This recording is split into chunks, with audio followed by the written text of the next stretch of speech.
Gerai, pradedam. Sveikas Tomai. Labas. Esam su treneriu Tomu ir jisai ką tik po šalčio praktikos. Taip. Atidarė šalčio mokyklą. Papasakok, kodėl Tomai taip darai. Dėl Kaip sugalvojai? Kaip sugalvojau? Jo. Iš tikrųjų, tai pirmą kartą išsimaudžiau, man atrodo, prieš 3-4 metus. Dar kai tau ką tik pasakojau, kad maudžiuosi aš vienas ir daugelis žmonių kaip į kvailį žiūrėjo nuo kranto. O dabar atvirkščiai, mes visi maudomės ir vienetai tik tai žiūri ir nesupranta, kas vyksta. Kodėl tai pradėjau? Pradėjau gal iš to, kad visą gyvenimą norisi eiti ne palei srovę, prieš srovę. Tai tas toks buvo ego, sakyčiau, pradžiai. O paskui, kai pradėjau domėtis, susipažinau su Alanu Deranovu, kuris irgi praktikuoja šalčio praktiką, su Greta Puzone. Tai su Wim Hofo metodai susipažinau ir visi tie dalykai. Su pačiu Wim Hofu? Ne, su Wim Hofu ne, bet su Wim Hofo metodu susipažinau. Ir tie dalykai atrodė tokie nauji, bet tuo pačiu ir ta mūsų istorija rodo, kad žmonės visą gyvenimą maudėsi po šaltu vandeniu ir tai netgi taikė kaip gydymo metodus. Tai iš tikrųjų šaltas vanduo labai duoda daug naudos. Tai turiu labai gerą pavyzdį savo mamą, kuri maudosi kiekvieną rytą nuolatos. Tai tarkim, jinai turėjo skirstančias rankas iki pat žaizdų žiemos metu ir dabar jinai maudo 2 metus maudosi. Tai jos rankos labai švelnios ir tarkim nebeturi tų problemų, ką turėjo iki tol. Galiu šiek tiek dar iš savo patirties, atsiprašau, pertraukiau. Kas yra? 9 gal mėnesius ėjau į šaltus dušus. Aišku, žinau, kad skiriasi visiškai šaltas vanduo ir šalti dušai. Ir ten man sakė, tau nebešalts galūnės, tu ten skraidysi, mintis skaitysi. Bet nieko, realiai nepajaučiau. Tiesiog ką pajaučiau, tai kad jaučiuos geriau už kitus, kad o čia aš einu į šaltus dušus, aš kitesnis, žinai. Aš kažkoks tvirtesnis, labiau turiu daugiau valios. Bet jo, tuo metu gal ir fainai jaučiaus. Ateini toks užsihypini dienos pradžiai, tai tas patiko. Bet kažkokiu, kad nustotų rankos šalt, ar kažko tokio, tai nieko... Šiaip turi tą dalyką? Jo, man labai skilinėja, pavyzdžiui, žiemą. Šalčio alergiškas atrodo. Ir net kraujas pradeda bėgti.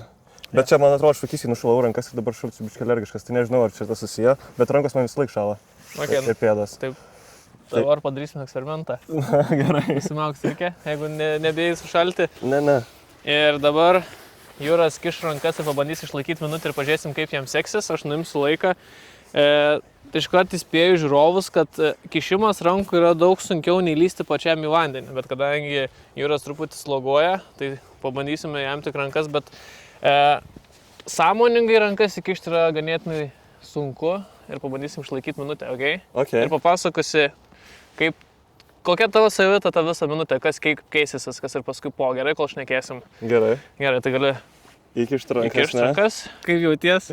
Toks keistas jausmas. Atrodo net ne kaip šaltis dabar. Jau nusiramino, ne? Jo, bet toksai skausmą jaučiu. Ir jo, grinai diskomfortas. Nori traukti lauk. Jo. Rausta. Viena laikas. Nu, žiūrėk. Sušilusias tokias dabar. Jau dabar šilta? Kraujas subėga, jaučiu, kad kraujas subėga, jas. Tai gerai, tai atsakant į tavo klausimą. Tai iš tikrųjų labai daug kas priklauso nuo žmogaus pasiruošimo, kaip tą savaitę, tarkim, žmogus arba tą dieną jisai ar pervargęs, ar labiau jisai kaip tik pailsėjęs, kaip maitinasi, nuo daug dalykų priklauso. Tai todėl pradžioje mes visi buvo struktūra, kad ateiname, lipame į vandenį, 2 minutės, visi lipame lauk, darome apšilimą. Dabar jau kai praėjo 7 mėnesiai, kiti kiša galvą, kiti kiša rankas, kiti plaukioja, kiti būna 10 minučių, kiti būna 8, bet iš esmės teoriškai mes turime pajausti šoką. Ta šoką mes pajaučiam, išbūnam, aš kaip sakau, iki jausmo, kad kūnas vandenyje sušyla. Tai dabar, kaip tu pasakei, rankos sušilo vandenyje, ne? Kas atrodo keista. Vanduo šaltas, o tavo rankos, aišku, dabar jos stings. Jo, bet dabar to šalčio tokio nejaučiu. Jo. Bet jos tokios lėtesnės jaučiasi. Taip, tai visas kūnas realiai, ką žmonės pasako, kurie maudosi pastoviai, kad užplūsta šilumos jausmas vandenyje. Tai yra toks būtent tikslas ir kai tu tą pajauti, tai iš esmės užtenka to. Nes tai čia reiškia, kad tu jau nusiraminai vandenį? Nusiraminai ir tavo kūnas pradėjo tos visos reakcijos, kurios apsaugo, kurios išskiria hormonų nemažai, pradėjo veikti ir išlipus iš vandens, tarkim, dabar jau truputį jaučiu prasideda drebulys šioks toks, tai reiškia, kad mano rudieji riebalai pakankamai manęs nespėjo sušildyti, tai pasijungia raumuo, kuris drebėdamas pradeda kurti šilumą. Ir ta reakcija yra reikalinga tam, kad pasijungtų visas metabolizmas ir dabar kūnas mane pats bando sušildyti.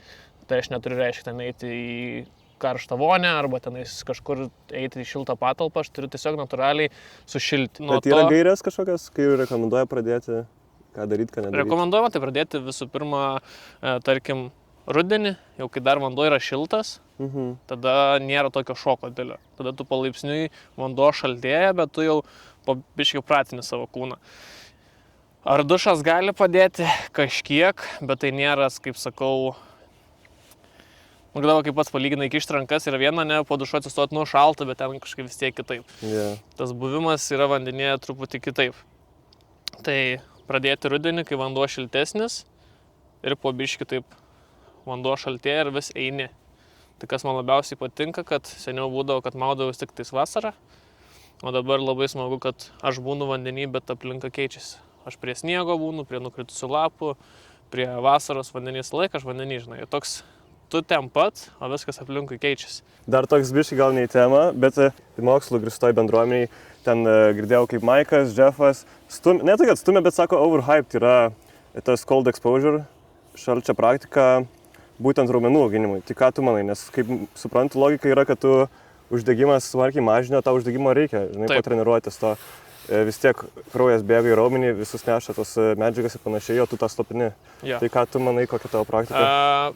Aš sutikčiau su šitu faktu, dėl to, tarkim, kulturistam, arba ten aš kaip, tarkim, jėgos trikovės atstovas buvau, aš irgi tuo metu truputį mažinausi savo maudynės vandenyje, nes tai mažino mano potencialą atsistatymui, nu, ne tai, kad atsistatymui, bet būtent tai visai, nu realiai, to sporto potencialai, tai tas pats ir su kulturizmu, kaip tu minėjai.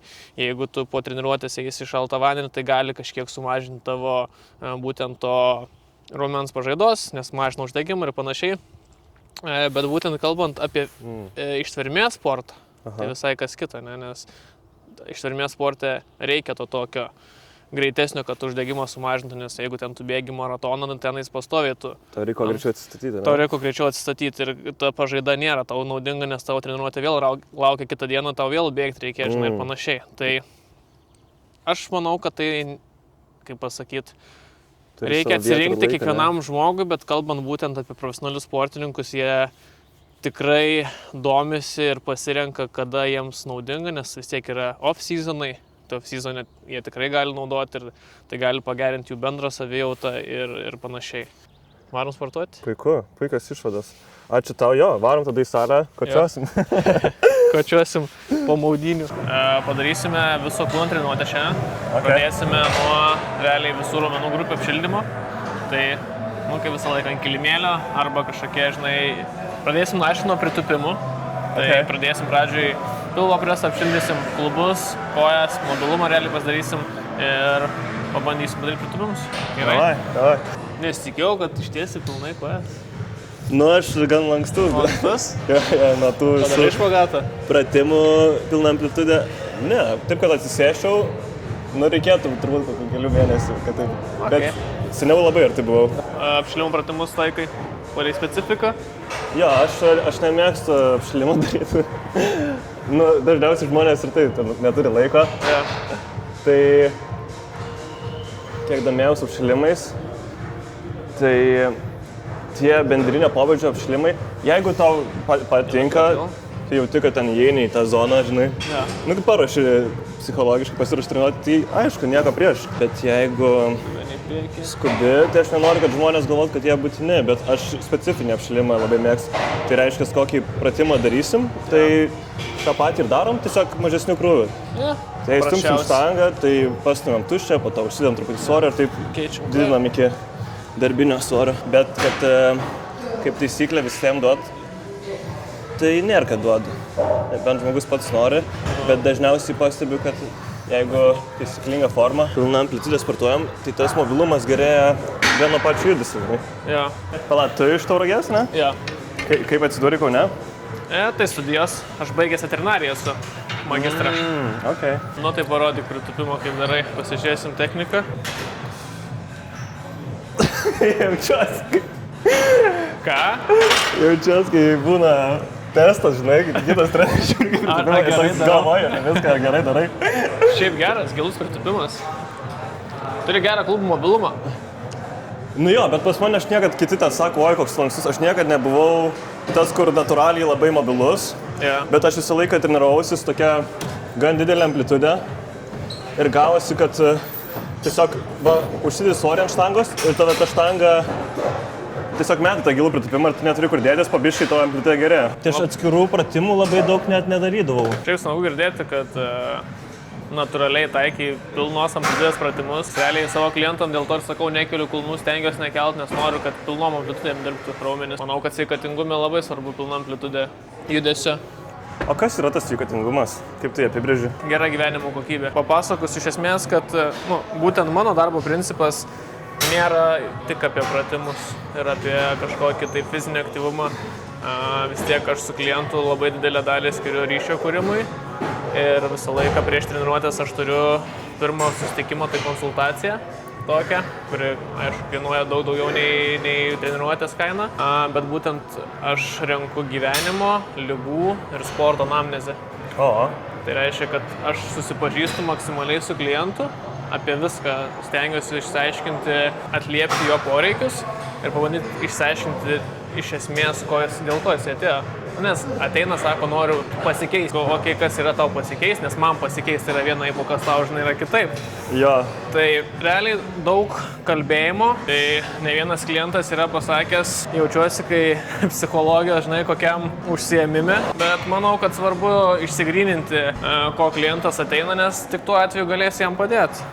Dažniausiai ateina ir sako žmonės, nori numest svorio, bet nėra tik tai apie tai, kad nori numest svorio, ir kažkokia gilesnė priežastis. Ir tą turiu kažkaip taip, tokį būdą bandai išsiaiškinti, ne? Jo, nes... Bet nėra taip, kad tas toks peranalizavimas detalių ir ar jis būtinas, o man įdomu. Tikrai ne, jis nėra būtinas. Nes kiekvieną aspektą iš žmogaus galima žinot, tu gali žinot, bet ar tu, žinai, kažką galėsi keisti tos faktorius, gal kažkiek ta informacija tu padės, bet ant kiek detalistas tavo visas klausimynas, nežinau, ką jūs ten darote per tą. Iš esmės tai... Ne taip, aš ne dėl savęs darau, ne dėl savęs tą darau. Aš truputį remiuosi, kiek čia galim, po 15 užsimetam. Okay. Metam tuos didelius, kad gerai atrodo. Geriau atrodo. Ir pala apsaugas galim užsidėti, nėra apsaugo, ne? Tai galim be apsaugų. Ok, man irgi nėra problemos. Ką norėjau pasakyti, kad ta informacija nėra man skirta. Ta informacija, kad klientas garsiai savo pasakytų, nes kai tu savo mintise kažką pasakai yra viena, bet kai tu pasakai tą kitam žmogui ir dar garsiai savo įvardini, kas tai yra, truputį... Tokia sąmoningumo atsiranda apie problemą, ne? Apie ką iš vis ateitų, žinai? Jo. Tai man ta informacija kažkiek svarbi, bet svarbiausia man, kad pats žmogus sugebėtų įvardinti dalykus.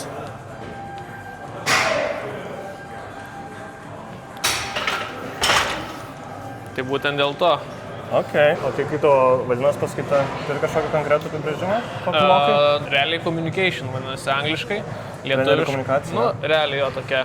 Viską apimanti nuo to iš vis, nes ką mes treneriai mokomės, ne, anatomiją, kaip pratimą teisingai daryti, žinai, ir panašiai, bet niekas neskiria laiko tokia, skiria kažkiek, bet labai minimaliai tokiam, kaip pradėti su to kliento, ne, kaip jį iš vis prisitraukti. Yeah. Nes realiai tu baigi tenais univerą, baigi kažkokius mokymus, ateini į salę, ir ką, ir nuo ko pradėti. Niekas nemokė, kaip tenais prisitraukti klientą, kaip su juo bendrauti, tokie psichologijos kaip dalykai, nes klientai vis tiek, jie moka tau pinigus, jų poreikis yra, kad tu kažkokią paslaugą teiki ir jie, tarkim, pasako, aš noriu šito, ne, o tavo mintise, tau tai nėra tinkama.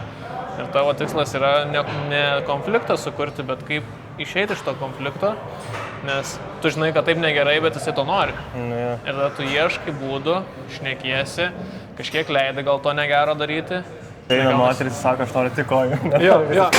Čia arba noriu turėti raumenų, bet nenoriu su svoriais dirbti. Ir tada... Nenoriu, kad traukti svoris, bet noriu didelį užpakalį. Ir tada tu nesakai žmogui, to nebus. Gali tai pasakyti, žinai, bet tada žmogus, tada aš nueisiu pas kitą, kuris man padarys tai, žinai. Čia yra darbo tokia etika. Ar tu meluosi, bet nedarysi to, ko nori žmogus?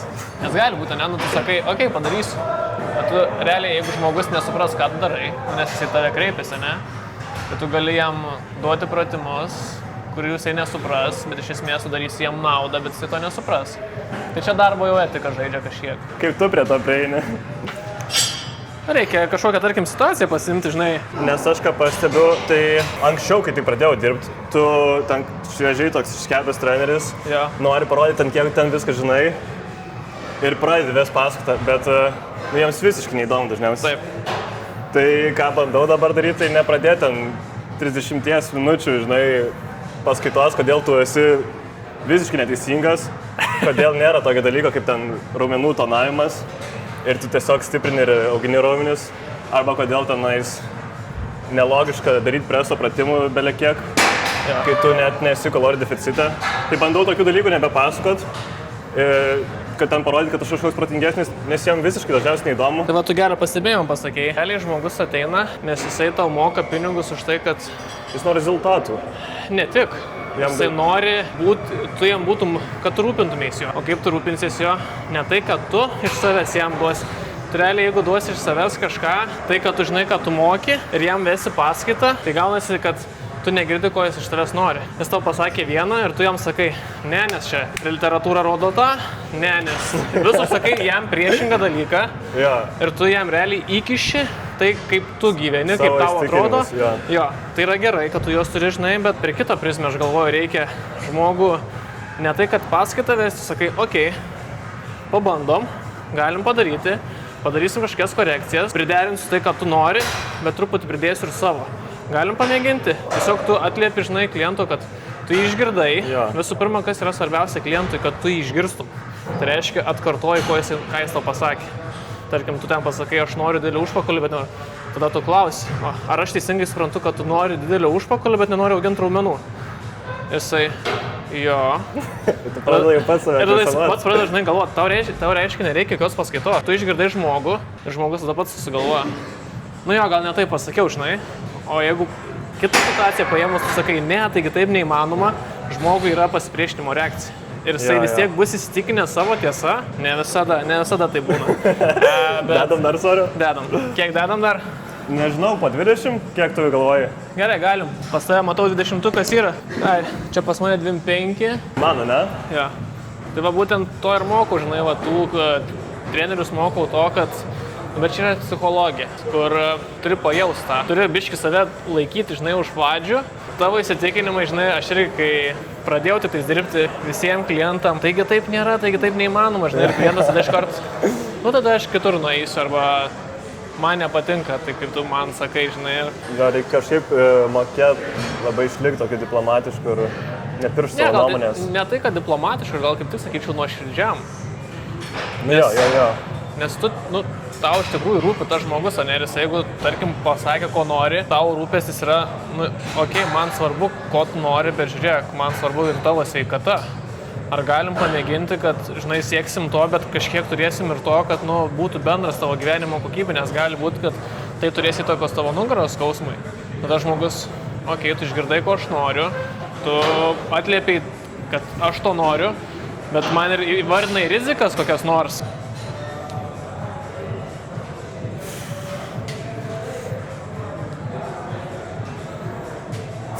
Oi, kaip gražiai.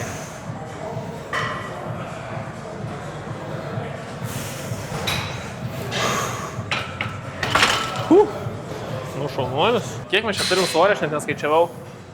Čia yra 3,5, 3,5, 7, 90. Rimtas pareiškimas čia iš tavęs man, sveikatingumo treneriui. Oi, tik atsargiai, biškį čia pataisysiu.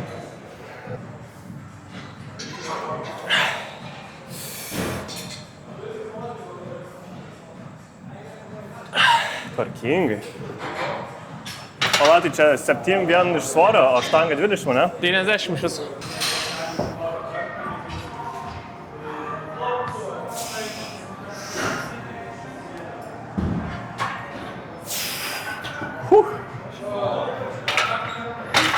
Gerai, eisim dabar nugarytę. Ok. Pristraukimus. Man patinka, kaip tu nebijai klausti tų tokių sunkių klausimų. Ir tą įvadinę, nes aš įvadinį, aš jo dar nepažįstu. Yeah. Ir jam šiaip būna nejauku tą salę, tai aš tiek to gilaus pokalbio neapturiu. Aš prie galbūt. Aš būna paklausiu, ko tu nori, koks tavo tikslas. Ir klausdavau seniau, o kodėl? Ir jis toks, nu tai dėl to, nes geriau atrodys. Ir aš toks, o kodėl? Jo, yra tie 7, kodėl? Žinai šitą? Ne, kad vis gilyn, ne? Kodėl, kol ta visiškai pagrinda. Ir kol atrasi iš tikrųjų, dėl ko tai. Tai va, aš tą bandžiau daryti ir tada pamačiau, kad žmonės žiauriai nejaukiai jaučias, nes atrodo, kad jie psichologo konsultacijai, o ne sporto salėje. Ir tada tokio aš nerandu balanso tarp to, kaip prie to prieiti ir kad jie nesijaustų kaip kažkokia interrogacija, kaip pas psichologą tie, žinai. Tai gal tu turi atsakymą? Intuityvu turi būti, manau. Tu turi pajausti, ar žmogus nori taip giliai, žinai, lysti. Nes jeigu nenori, tu toliau jį klausi. Tai jis nepatogiai jausis. Jo, tai aš dažniausiai, jeigu būna tokia situacija, kad jinai pasimeta žmogus, nu ne tai, kad pasimeta, bet matai nepatogu. Aš suprantu, viskas gerai, jeigu nenori šiuo metu apie tai šnekėti, galim palikti kitam kartui arba iš vis neaptarti. Bet jeigu tai svarbu bus mūsų, tarkim, kažkokiem tikslam, rezultatam, norėčiau, ko pasidalintum. Jo. Tada žmogus, žinai, okei, gal ir pasidalinsiu nieko baisau, žinai. Ką darai, jeigu klientas, darydamas prisitraukimą, jaučia rankas, o ne nugarą? Tai duodu dažniausiai stresas arba kreidos. Čia man didžiausias yra iššūkis, kai klientai nepajaučia. Žinai, tu dirbi ir niekaip nugaros nepajaučia. Aš tai kartais sakau, kad tas raumenų jautimas gali būti kaip ir jausmai, ne visą laiką jausmais reikia pasitikėti, kaip ir ta motyvacija, žinai, jie gali ateiti ir išeiti. Tai būna jauti, aš irgi daug metų sportuoju, būna jaučiu raumenį, būna nejaučiu. Bet žinau, kad mano technika gera, plius minus, jeigu dar pasifilmuoju iš šono ar paklausiu kažko, žinau, kad aš artin galėjau jau, reiškia, tas raumuo, turėjo jis dirbti, kad padaryta judis. Tai ar aš čia jausiu ar ne, čia ateinsiu šviežias po deloado, pampas geras, kiekvieną raumenį jauti, gale mezociklo, tu išvargęs, būna ten toj salėje nelabai nori būti, darai, nieko nejauti. Tai sakau, kad nepasitiekit visą laiką tais jausmais, aišku, smagu, kai jauti. Stengiamės pajausti, tikrai indikatorius geras, kai yra tas kažkoks sąsaja tarp jos smegenų ir to. O darai klientam, kai daro, tarkim, kažkokį pratimą šitaip? Ne, man nenuoja. Ne?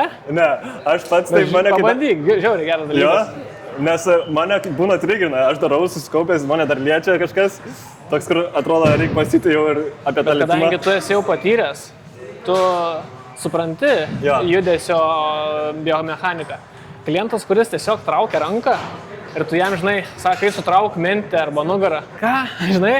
Ne, aš jau pagaidint bandau, bet kaip tu būtent darai tą dalyką? Tu bakštoji raumenį, padaryk ant manęs. Varom, tada kokią trauką padarysim. Bandyk dabar nesutrauk sąmoningai. Nesutrauk ko? Nesutrauk nugaros. Daryk tiesiog trauką, bet ne iš nugaros. Nelabai jaučiu išeis, ne?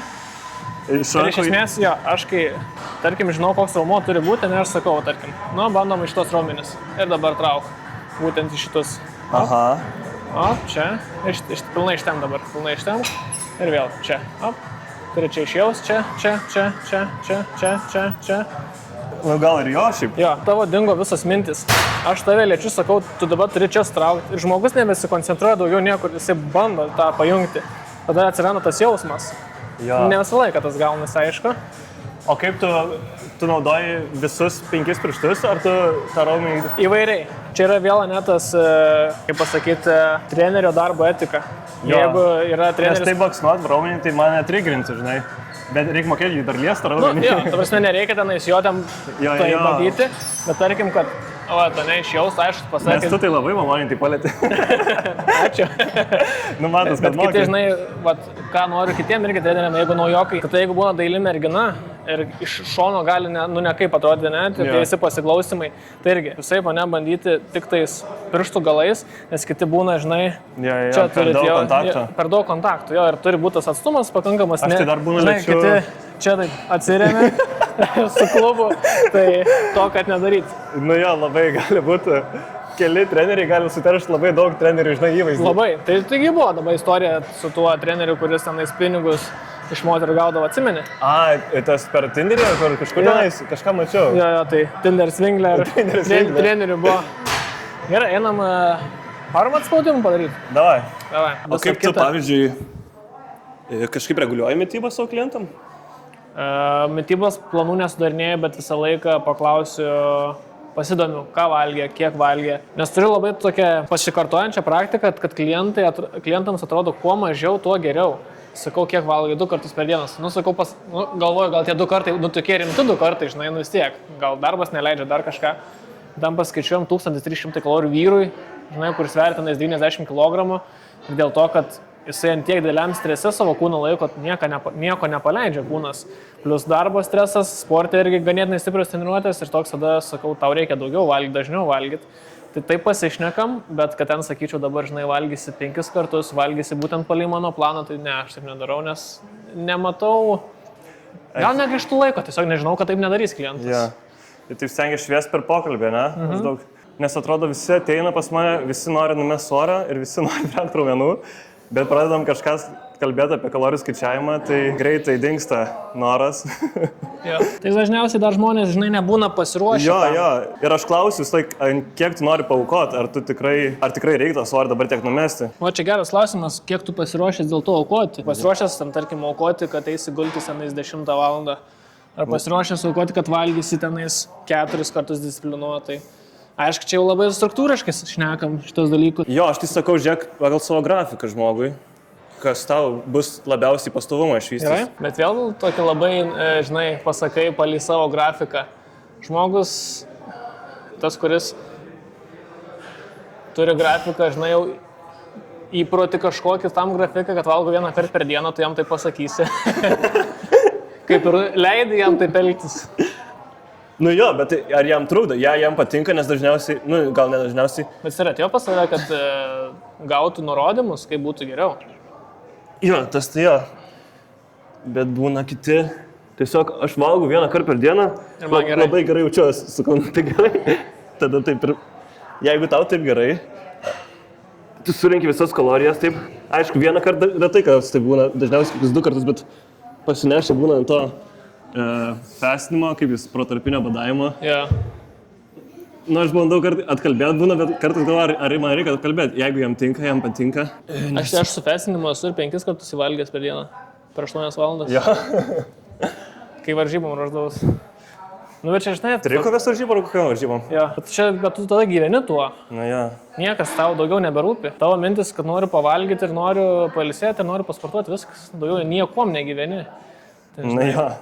Bet tai ar žmonėms reikia? Vėl čia klausimas. Tada eini pas profesionalą ir ruošies pas profesionalą. Būtent to šakos. Nu, pabandyk ir man užmesti. Uždėti? Pabandom ir aš noriu. Biškėgo veikia, žinai. Tik tai reikia labai šitą atitaikyti, šiek tiek pakelt klubus. Va, nes jis pradeda slysti apačią. Okay. Pabandyk, aš ką pataisysiu, nes būna atsitrenkia į... Ne, viskas gerai. Normaliai, ne? Ja. Dar kažką veiki be treniravimo ir komunikacijos. Bandau kokią naują discipliną, tai handstandai, tai trikinimas, bet dabar labai susikaupiau į būtent tą komunikaciją, Instagramą. Noriu kažkaip daugiau žmonių padėti. Kiek skiri per dieną, tarkim, valandų tam, ar per savaitę? Per savaitę sunku pasakyti, bet per dieną 2-3 valandos gaunasi. Viskas okay, labai smagu šitą pasakei, nes čia iš tikrųjų yra antras darbas. Ja, visiškai. Ta prasme, dėl to ir nejaukiai pasijaučiu, kai paklausi, ką be komunikacijos ir be treniravimo, nes realiai dabar nieko daugiau nespėju. Nu, šitus interviu dar darau, bet čia, kaip ir komunikacija. Jo, čia labai faina, iš tikrųjų žmonėms smagu stebėti, kas ir vyksta, ne, komandiškumas, mes susirenkam ir diskutuojam. Jo, labai smagu, kad yra bendraminčių, su kuriais galima diskutuoti. Šiaip daug yra, kurie atsisako tokio. Šiaip dar ne vienas, bet aš dar daug žmonių neklausiu, žinai. Ką labiausiai norėtum pašnekint? Net nežinau. Tave. Ką? Tave. Šiuo metu nesu nusistatęs, kad... Neturi kažkokio autoriteto, su kurio, tarkim, jau būtų tokia biški iššūkis, kad paspausti ir reikėtų biški pasiruošti, gal netgi su tokiu žmogum pašnekėti. Šiuo metu daug apie tai negalvojau, tiesiog bandau, žinai, žiūrėti, kur mane nuėstai, bet... Dar iš intuityvumo viską? Visiškai intuityvumo. Na, šiaip geriausia, kai taip darai, nes tada vyksta natūraliai viskas. Nu tai va to ar noriu. Nes kaip per daug įspraudžiu savo į rėmus, tada labai pradedu jaudintis, pradedu ruoštis, labai tada būna, atrodo, ar kitam žmogui nejauku, kai jaučiu, kad tu toks išsigandęs, permastai.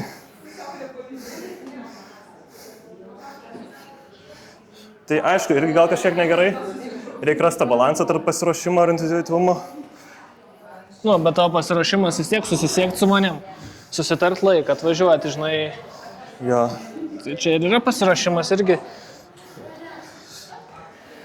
Jo, bet aš kai matau ten profesionalus, kai jie ten savo tuos podcastuose researchina ten dienų dienas, to savo žmogų, kurį interviewins. Aišku, aš tokio kalibro dar žmonių nelabai ir išnekinu, kad ten būtų kur tiek apie juos skaityti. Pasižiūriu, ką veikia Instagram'e. Bet labiausiai Instagram'e pamatai, ne? Jo, dažniausiai jo pagrindinė platforma, kur viską darau dabar, tai jo. Turiu dar laiko, tai jau reikia Nelabai varyti, ne? reikės važiuoti jo. Tai Tai ačiū jeigu tau galima, labai. aš dar. Jo. Tai va, treneriai, noriu paskatinti tikrai visus prisijungti prie trenerių bendruomenės, pasidalinsim Instagram'e, kur tikrai dalinuosi su savo, kaip ir sakiau, rinkodaros specialistė, marketingo specialistė, apie psichologę bus, apie perdegimus šnekėsim būtent trenerio darbe. Tai visi tokie dalykai, kurie yra apie trenerio asmeninį tobulėjimą. Ko tikriausiai trūksta mums kaip specialistams, nes mes susikoncentruojam į savo specialybę, bet pamirštam, kad tai yra mūsų verslas. Ir kitas dalykas, gegužės 9-11 dieną vyks stovykla Sadauskų sodyboje, aš su klientu organizuojam su tą pačią pasikūrusią moterim. Vykdysim stovyklą, tai trenerių ir klientų kūrimo, ryšio kūrimo stovykla.